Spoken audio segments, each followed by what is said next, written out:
देवी रामकृष्ण जगद्गुरु भागवते तयोषित्वा प्रणमामि। শ্রী মা সারদা বই থেকে মায়ের কথা পাঠ হচ্ছে। এটি একটি ভিক্ষার বই, যে সংক্রান্ত বিষয়ে স্বামী নিরাময়ানন্দী মহারাজ বললেন দেখে শুনে লিখেছেন। দীক্ষার ব্যাপারে কোনো কোনো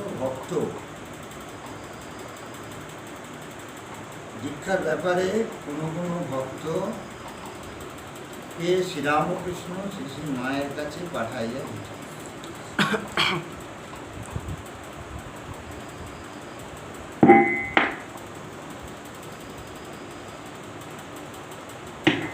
দীক্ষার ব্যাপারে মানে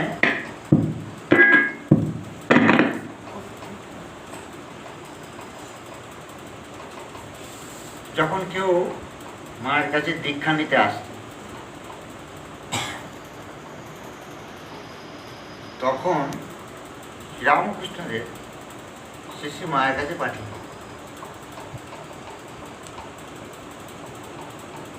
সারদা প্রসন্নকে ওই রূপে পাঠাইবার কালে মায়ের দ্বিধা ও সংকোচ দূর করিবার জন্য তিনি একটি শ্লোক বলিয়া পাঠান, যাহার অর্থ হচ্ছে কৃষ্ণের অপেক্ষা রাধার শক্তি অনন্ত অধিক, রাধার শক্তিতেই কৃষ্ণ শক্তিমান, রাধার মায়া কখনে না যায়, কোটি রাম কোটি কৃষ্ণ আসছে যাচ্ছে, এরকম ভাগবতের একটা শ্লোক আছে। এখন মাকে ঠাকুরই বাকে, এগুলো তো আমাদের একটু ধারণা পরিষ্কার হওয়া দরকার। আমরা এখানে আসছি পাঠে, বলছে একটা লোককে ভগবান বলতে, দাঁড়িয়েওয়ালা আঠাতি কাপড়, আমার মা তাকে বলছে ভগবতী, ব্যাপারগুলো জানতে হবে। যখন ভগবান এই ধরায় আসেন, সাধারণ মানুষের মতো আসেন, তাদেরকে বোঝা যায় না। একে বলছে 14 পোয়া খোল। এই যে আমাদের মানব শরীরটা 14 পোয়া খোল বলছে, শ্রী রামপ্রসাদ গানের মধ্যে এই কথা উল্লেখ করেছে যে 14 পোয়া খোলের ভেতরে সেটি কাজ করছে। ভগবান যখন আসছে, মানুষের মতো তাকে দুঃখ কষ্ট যাতনা সব নিতে হবে। তিনি ভগবান বলে নেবেন না, তা হবে না। তাহলে কি হবে না, তাহলে লোকে বলবে যে সিদ্ধাই প্রয়োগ করেছে, ও তুমি ভগবান বলে তোমার বেলায় কিছু আসছে না, আর আমরা জীব বলে আমাদের বেলায় যত কষ্ট। জীবের দুঃখ দূর করার জন্যই তিনি মানুষ হয়ে এসেছেন, আমাদের কাছে এবারে মানুষ হয়েছিল, তার আগের বারে মানুষ হয়েছেন, কিন্তু প্রথম যখন আসছেন তখন ভগবান কিভাবে এসেছেন? মৎস্য অবতার, সেটা একটা জন্তু, বিরাট মাছ। হরিম অবতার, কচ্ছপ, সেটা একটা বিরাট।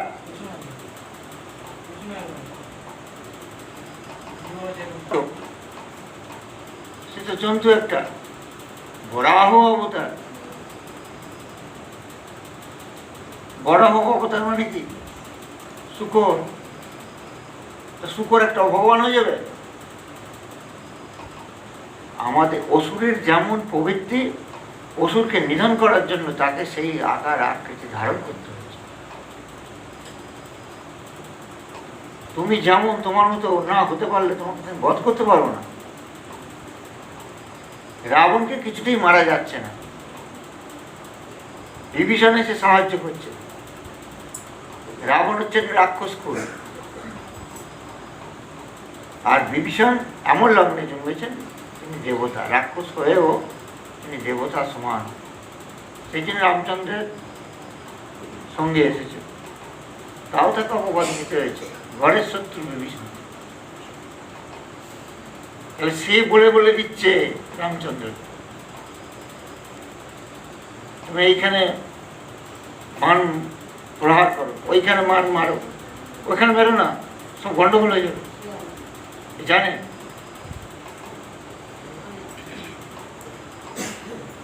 বরাহ অবতার, তারপরে কি আসছে? নৃসিংহ অবতার।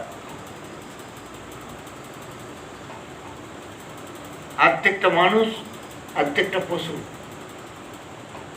কেন না? হিরণ্যকশিপু বলছে প্রহ্লাদের বাবা, তাকে মারা যাবে না। এমন বর নিয়ে নিয়েছে, তাকে দেবতা মারতে পারবে, তাকে কেউ মারতে পারবে, তাকে দিনে মারতে পারবে, তাকে রাত্রে মারতে পারবে, তাকে কোনো অস্ত্রে মারা যাবে না, তাকে কোনো শস্ত্রে মারা যাবে না, তাকে ঘরে মারা যাবে না, তাকে বাইরে মারা যাবে না। তাহলে এটা কি করে সম্ভব? দেবতারা বলছে ত্রাহি মধুসূদন, তুমি রক্ষা করো, আমরা আর সহ্য করতে পারছি না। দায়িত্ব তার।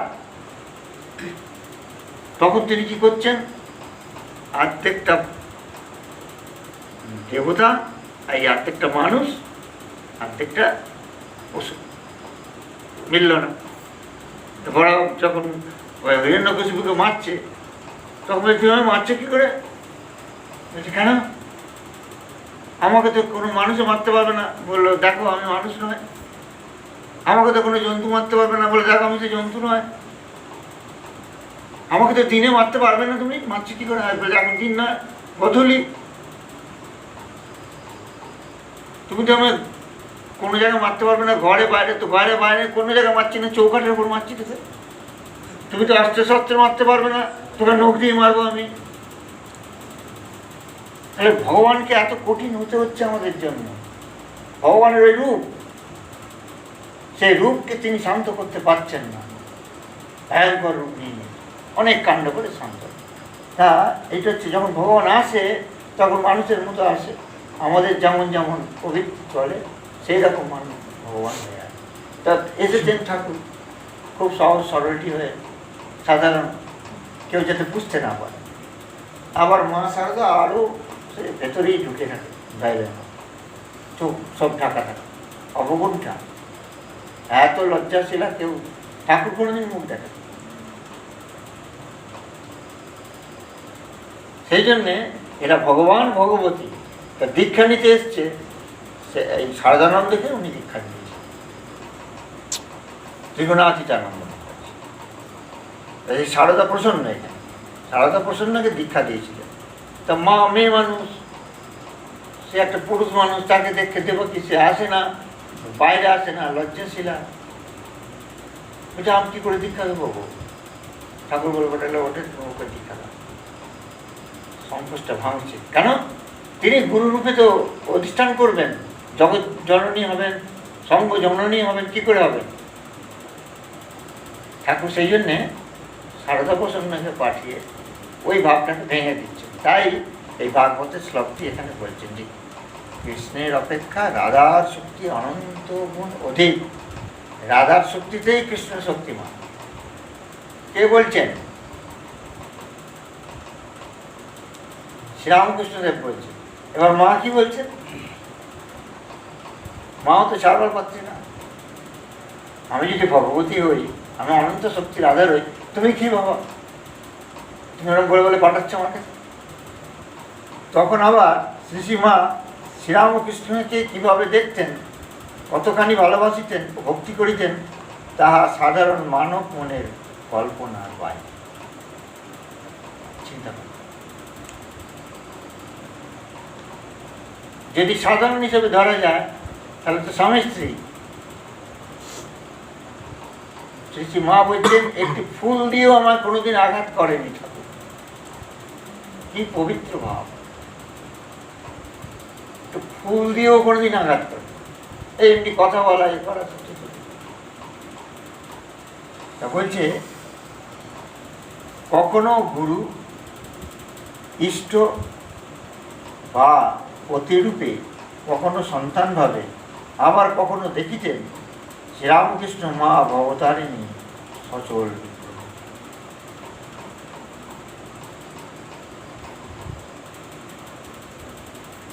শ্রী শ্রী মা ঠাকুরকে কিভাবে দেখতেন সেটা বলছে।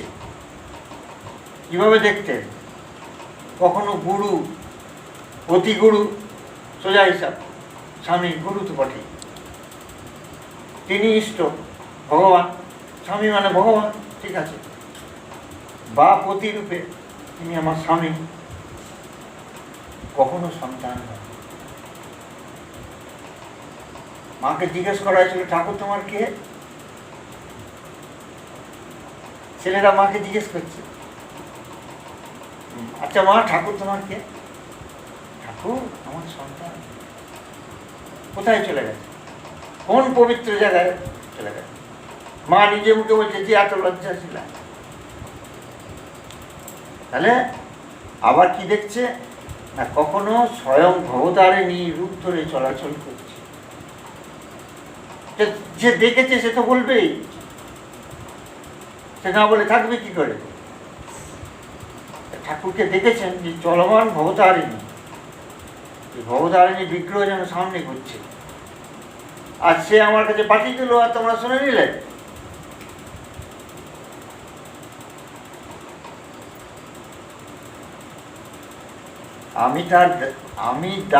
আমি আর কি, উনি চরণে স্থান দিয়েছিলেন, তাই আমি ওর দাসীর দাসী, আমার কাছে পাঠিয়ে দিচ্ছে আর তোমরা চলে আসছো। আমাকে চরণে স্থান দিয়েছিল বলে আমি ওর দাসীর দাসী।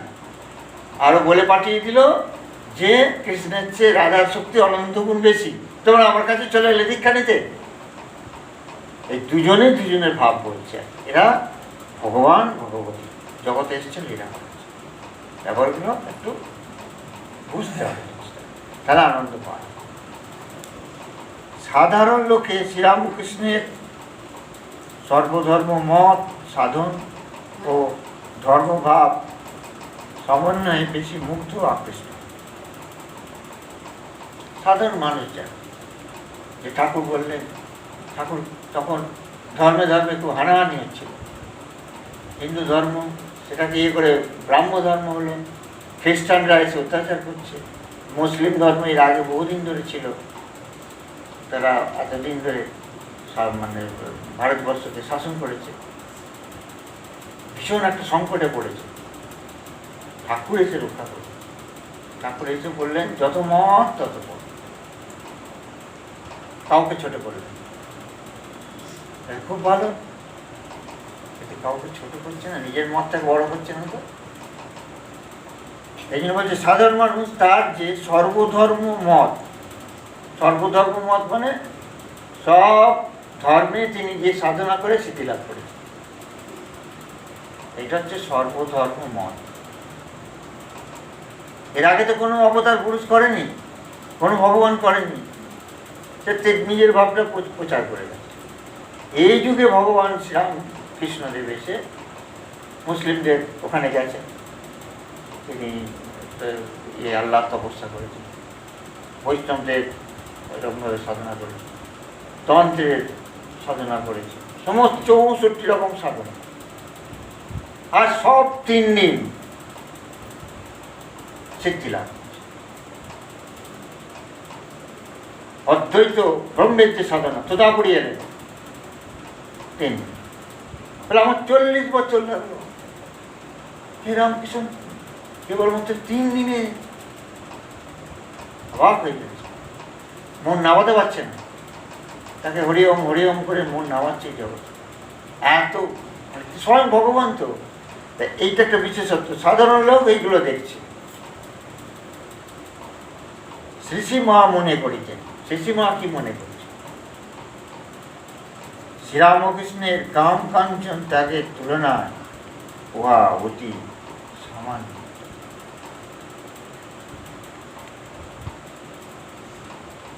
এই যে কাম কাঞ্চন ত্যাগের তুলনায় যেগুলো তারা দেখছে ঠাকুরকে, ঠাকুর এই ভাবের লোক, ওটি আমার কাছে খুব সামান্য মনে হচ্ছে, তুচ্ছ মনে হচ্ছে। কেন এই কথা বলে দিল? কারণ সাধারণভাবে মানুষ সংসার ত্যাগ করে, ঘর সংসার ত্যাগ করে সাধু হয়ে গেল। ঠাকুরের কোনো জিনিস স্পর্শ করলে হাত বেঁকে যাচ্ছে, পরীক্ষা করে দেখিয়ে দিয়েছে, দাও আমার হাতে, দাও হাতু দাও, চারটা মেরে যাচ্ছে। তাহলে এত ত্যাগ কোনো অবতার করেছে দেখা যাচ্ছে, মা সেটাই উল্লেখ করছে। এই যে ধর্মমত প্রচার করেছেন, সব ধর্মের সাধন করেছেন, মানুষে মুগ্ধ হয়েছে, ও আমার কাছে অত, এর কাছে ওটা তুচ্ছ। তিনি এত ত্যাগী ছিলেন।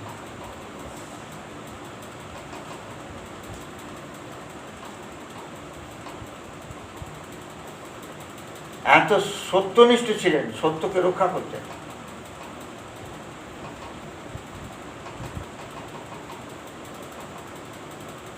ওই বাগানে লেবু আসতো, পাশেই যে বাগান,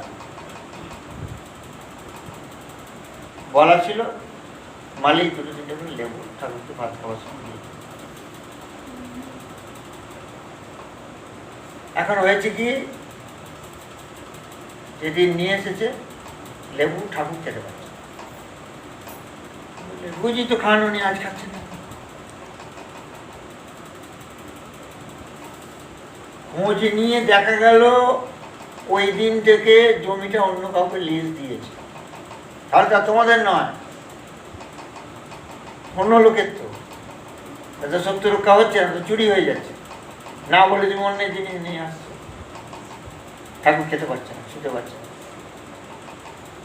এত ত্যাগ। একজন লোক ভালো স্বভাবের ছিল না, দুষ্ট স্বভাবের ছিল। ভগবান তো ঠাকুর সকলকে দয়া করতেন, তাই যে যা আনতো রাত্রে খাবার পরে বলতেন যে ওটা আমার নিয়ে আয়, ও দিয়ে গেছে ভক্ত, ভক্তরা। তো উনি বসেছেন, খাওয়া হয়েছে, তো তার থেকে রামলে লোকে বলছে যে নিয়ে আয় ভক্তটা নিয়ে। সে সন্দেশ নিয়ে এসছে, সন্দেশ পাতে দিয়েছে ঠাকুর, আর খুব মজা করে আনন্দ করে খেতে যাচ্ছে, খেতে পারছে। আরে হাতটা উঠছে না, হাতটা যাচ্ছে না সেখানে, কষ্ট হচ্ছে, সে ভক্ত দিয়ে গেছে, ঠাকুর খাবে বলে খেতে পারছে। বাঁ হাত দিয়ে ডান হাতটাকে জোর করে টেনে নিয়ে আসছে, আসছে না। এ কি ত্যাগী, এরকম দেখা যায়, শোনা যায়, শুনেছি শুনেছি। বলছে ওগো এ খাওয়া যাবে নি, এই গঙ্গা জলে ফেলে দাও। আমি নিতে পারলাম, অনেক চেষ্টা। বলছি নিয়ে দেখা গেল লোকটি সব ভালো স্বভাবের ছিল, বড় স্বভাব, রসদ তার জিনিস। এটা কোনো কোনো বুজরুকি চালাকি যেন ভক্তরা দেখেছে সামনে। তাই মা এইটি কথাটি বলছে যে ওই কামিনী কাঞ্চন ত্যাগের কাছে, ওই যে তোমরা বলছো সর্বধর্মের পথিক, সর্বধর্ম প্রচার করেছেন, সব ধর্মের সাধনা করেছেন, ও আমার কাছে তুচ্ছ, ওটা লোক চেষ্টা করলে পারে, কিন্তু এত ত্যাগ কোনো মানুষের জীবনে দেখা যায় না। আমি ওনাকে দেখেছি, আর উনি বলে পাঠিয়ে দিলেন রাধার মায়া কখনো না যায়, আর তোমরা আমাকে চলে এলে।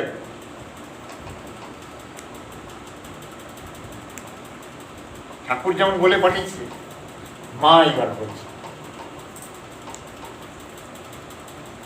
লক্ষ্মীনারায়ণ মারোয়ারি শ্রীরামকৃষ্ণের কথাবার্তা ও চরিত্রে মুগ্ধ হইয়া, খুব ধনী মারোয়ারি লক্ষ্মীনারায়ণ মারোয়ারি, তিনি ঠাকুরের কথায় অভিভূত হয়ে পড়েছেন, খুব মুগ্ধ হয়েছেন।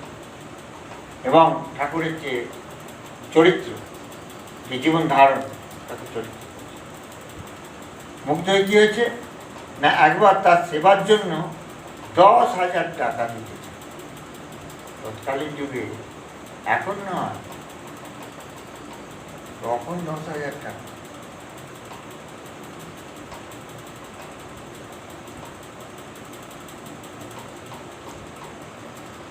তিনি দিবার প্রস্তাব করেন, ওই অর্থ প্রত্যাখ্যান করিলেন। তিনি ওই অর্থ প্রত্যাখ্যান করিলে মারোয়ারি উহা শ্রী মায়ের নামে লিখিয়ে দিবার প্রস্তাব। এই ঠাকুর যখন নিচ্ছে না, তাহলে মায়ের নামে থাক। মা কি উত্তর করছে শোনো।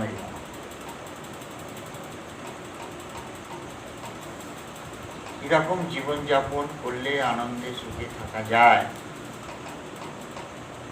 সেটা মা কি বলছে বসে। শ্রীরামকৃষ্ণ শ্রী শ্রী মাকে ডাকাইয়া ওই প্রস্তাবটি বলিয়া তাহার মতামত জানিতে চাইলে শ্রীমা বলিলেন, তা কেমন করে হবে? আমি নিলে ও টাকা তোমারই নেওয়া হবে, আমি তো তোমার পরিবার, স্ত্রী। তা স্বামী যেখানে নিতে পারছে না, আমি নেবো কি করে? তাতে তোমারই নেওয়া হবে।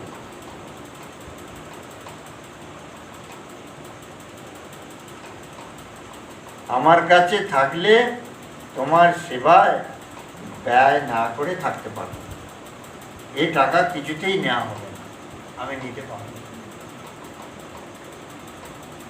তাহার কথা শুনিয়া শ্রীরামকৃষ্ণ নিশ্চিত খুব আনন্দ হয়েছে।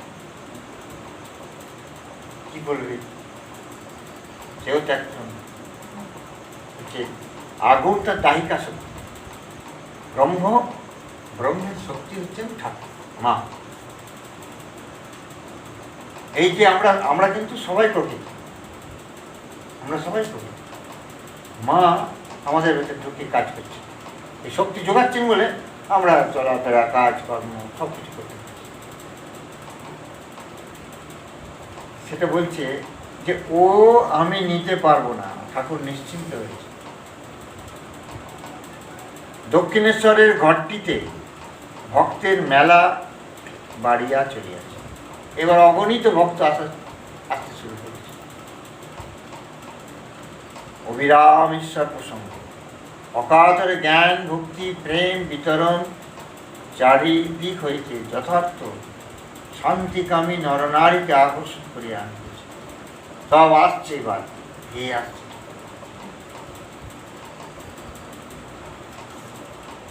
শ্রীরামকৃষ্ণ সর্বদা ভাবে মাতোয়ারা, দিন নাই রাত্রি নাই, ভক্ত পিপাসুর পিপাসা মিটাইতেছে। ভক্তরা যে যা ভাব নিয়ে আসছে, এর মধ্যে মধ্যে কেউ আবার বলছে, ঠাকুর তুমি আমার একটু ভাবটা, ভাবতো গো, তুই রাখতে পারবি? নাচার বান্ধব, তুমি দাও ঠাকুর, একটু দাও। তাকে এরকম ভাবতে যা তো দিচ্ছে, বেশিক্ষণ রাখতে পারছে, আবার ঠাকুর ফিরেই নিয়ে। মথুরবাবু সে তো রাজা স্টেটের, ঠাকুরের প্রথম রসদটা, সে ঠাকুরকে ধরে বলতেছে, ঠাকুর আমাকে তোমাকে পড়ে দিতে বলছে, বেশ তো আছো। আবার চাইছে না, জানে তো দিলে রাখতে পারবে। ঠাকুর একদিন ভাব দিয়ে দিয়েছে, দেখছে যে মন্দির থেকে ওইখানটা পায়চারি করছেন তো বারান্দাটা, দেখছে একবার মা অন্নপূর্ণা যাচ্ছে, একবার শিব যাচ্ছে।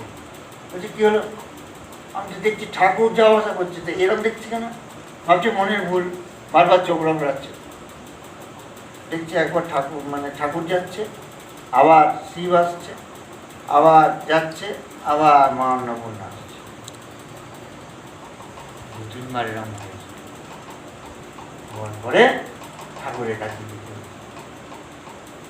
আর অনর্গল কেঁদে যাচ্ছে, কাজে মন লাগছে না, তো ভাব দিয়ে দিয়েছে। গিয়ে তারপরে ঠাকুরকে ধরে, ঠাকুর তুমি তো আমার ভাব ফিরিয়ে নিও, আমি সহ্য করতে পারছি।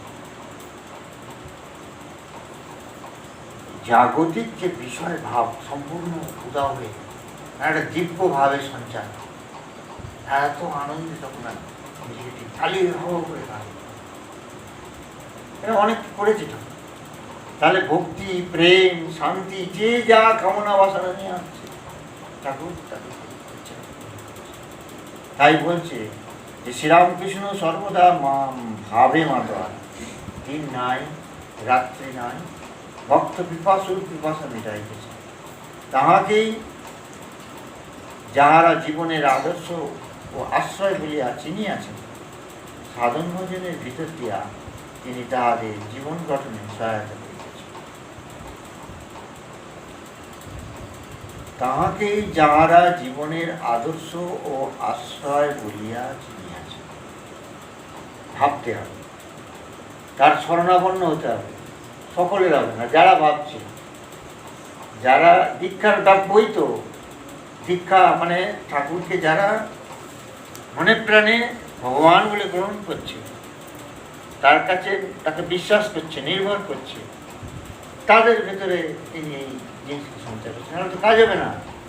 সেই জন্য বলছে জীবনে যাহারা জীবনের আদর্শ ও আশ্রয় বলিয়া চিনিয়াছে, যে এই আমাদের আশ্রয়।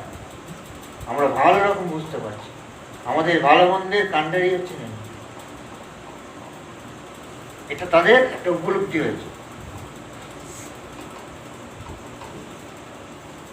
সাধন ভজনের ভিতর দিয়া সাধন ভজন আপনাকে করতে হবে। এই যে এসেছেন এখানে পাঠ শুনতে, এটা একটা সাধন ভজনের অঙ্গ। যে যাই এখানে ঠাকুরকে ঘিরে একটা আমাদের আনন্দ হবে, কথা হবে, কিছু ভালো ভগবানের কথা হবে, আমরা শুনবো। আমরা একটু সংসারে না থেকে এই সময়টা আমরা এখানে করবো। এই তো এসেছেন আপনারা, আর তো কিছু উদ্দেশ্য নেই, এটাও সাধন ভজনেরই দিক। তা আপনারা এসেছেন, আর তিনি ভগবান হয়ে বুঝতে পারছেন না কার কাছে এসেছে, কি জন্য এসেছেন, সব বুঝতে পারছেন। এই যে এসেছেন, মনটা হয়েছে, অর্থাৎ আপনারা জপ করছেন, ধ্যান করছেন, কেউ ভালো কাজ করছেন, এইগুলোর মাধ্যম দিয়ে মহারাজ বোঝাতে চাইছেন তিনি ঢুকে পড়ছেন না। সেই জন্য কিছু করতে হবে, আসতে হবে, যেতে হবে এইসব স্থান।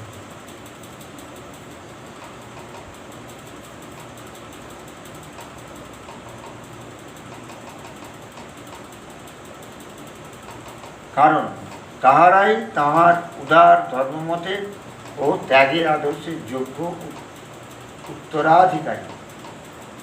তাদের ভিতর দিয়াই এই নতুন ভাব জগতে প্রচারিত ও প্রতিষ্ঠিত হইবে। রামকৃষ্ণ তাহাদের আধ্যাত্মিক উন্নতি করেন, নিঃশেষে নিজের দেহ প্রাণ অর্পণ করেন। এই যে ঠাকুর যখন শরীর রাখলেন, অর্থাৎ এই ধরাধাম ছেড়ে চলে গেলেন, তখন কি হলো না, তাঁর যে ভাবটা, তার যে আদর্শটা, তখন এই ত্যাগী সন্তানেরা যারা স্বামী বিবেকানন্দ, ব্রহ্মানন্দ, তুরীয়ানন্দ, যোগানন্দ, প্রেমানন্দ, এই যে প্রমুখ যারা 16 জন যারা দিবারাত্র ঠাকুরকে ঘিরে থেকে আর বাড়ি ফিরে গেল না, জপ ধ্যান তপস্যা এইসব শুরু করলো।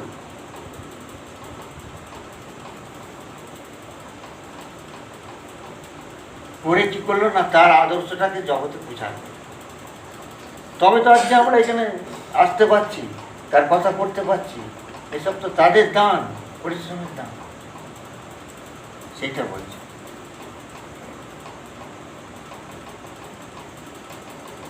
আঠারোশো 85 খ্রিস্টাব্দের মাঝামাঝি সহসা ঠান্ডা লাগিয়া শ্রীরামকৃষ্ণের গলা ফুলিয়া ব্যথা হয়। পানিহাটিতে কীর্তনানন্দের পর উহা বাড়িয়া যায়। পানিহাটি মানে সোদপুর যে পানিহাটি আছে কলকাতা, এখানে খড়দা, এই পানিহাটিতে চৈতন্যদেবের ক্ষীরের মহোৎসব হয়, বিরাট হয়, সব অগণিত মানুষ আসছে, সে খোল কর্তাল সহযোগে হতো। ঠাকুর এসে সেই জায়গায় আনন্দ করতে দিতে, এখন উন্মত্তের মতো নৃত্য হয়। আর অগণিত নরনারীতে কে পায়ে পড়ে যাচ্ছে, কে ধুলো নিচ্ছে, কে ধুলোতে গড়াগড়ি যাচ্ছে, একবারে মানে আনন্দের হার। ওইখানে একবার গিয়ে ঠাকুরের গলা ফুলে গেছে, ব্যথা হয়েছে। পানিহাটিতে কীর্তনানন্দের পর উহা বাড়িয়ে যায়। অতিরিক্ত পরিশ্রম ও আহারাদির অনিয়মে উহা ক্রমেই বাড়িতে থাকে। কিছুদিন পরে গলক্ষত দেখা দিল, মানে ওই যে দুরারোগ্য রোগ, ক্যান্সার, ওই তখন থেকে সূত্রপাত। গলা দিয়ে রক্ত পড়ে, বেশি কথা বললেই রোগ বাড়ে, তবু কথা বলিবা বিরাম।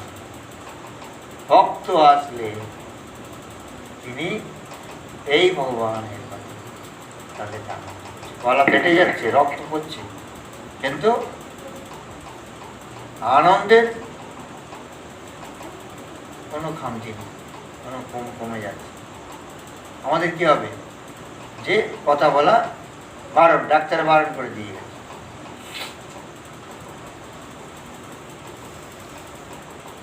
কথা বলিলে রোগ বাড়ে, তবু কথা বলিবার বিরাম নাই।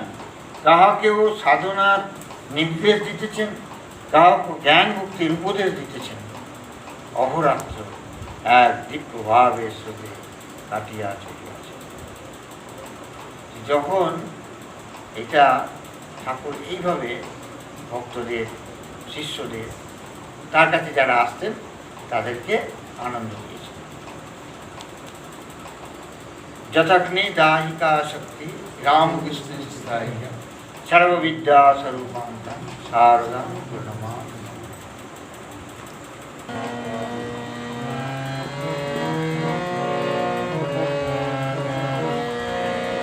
দেহি পদ তরুণী জননী, পদ তরুণী জননী, দেহি পদ তরুণী জননী।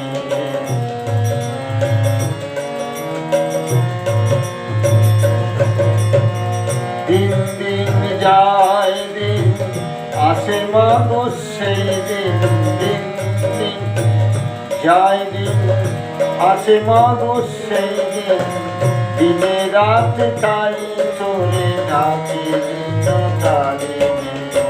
দেহি পদ তরুণী জননী, দেহি পদ তরুণী।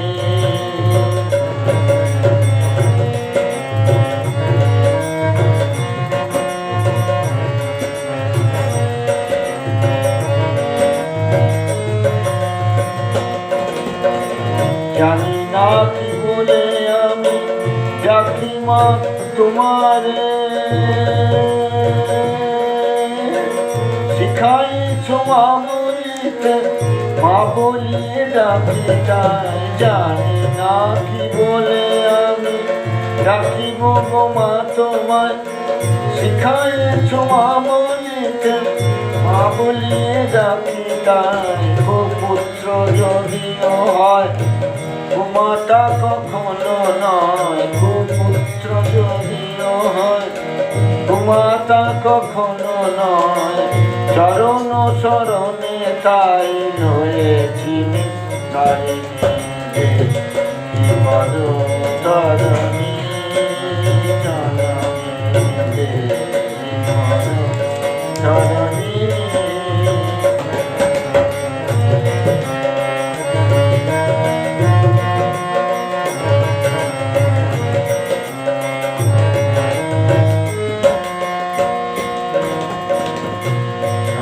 সর্বান্তরে শ্মশান বাহিনী তুলে এদিন পথিক বসে, বিষয় পাত্র মনে আছে ওই কাল্পনি দংশিতে মোরে জননী। আছে ওই কাল্পনি দংশিতে মোরে জননী, দাসিতে পরাণে তাই ডাকি মাতৃ নয়নে। দেহি পদ তরুণী জননী, দেহি পদ তরুণী জননী, দেহি পদ।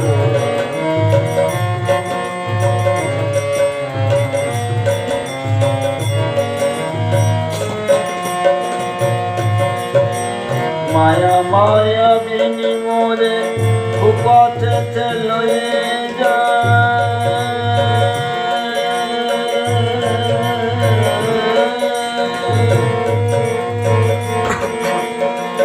মায়া মায়া বিনি মোরে কুপথে লয়ে যায়। দেখাও সুপথ মোরে সদা জ্বলিছে জ্বালায়। মায়া মায়া বিনি মোরে কুপথে লয়ে যায়। দেখাও সুপথ মোরে সদা জ্বলিছে জ্বালায়। যায় যায় প্রাণ যায় তাই ডাকি মা তোমায়। যায় যায় প্রাণ যায় তাই ডাকি মা তোমায়। অকলে করো মা কালী উমা কুলদায়িনী। দেহি পদ তরুণী জননী,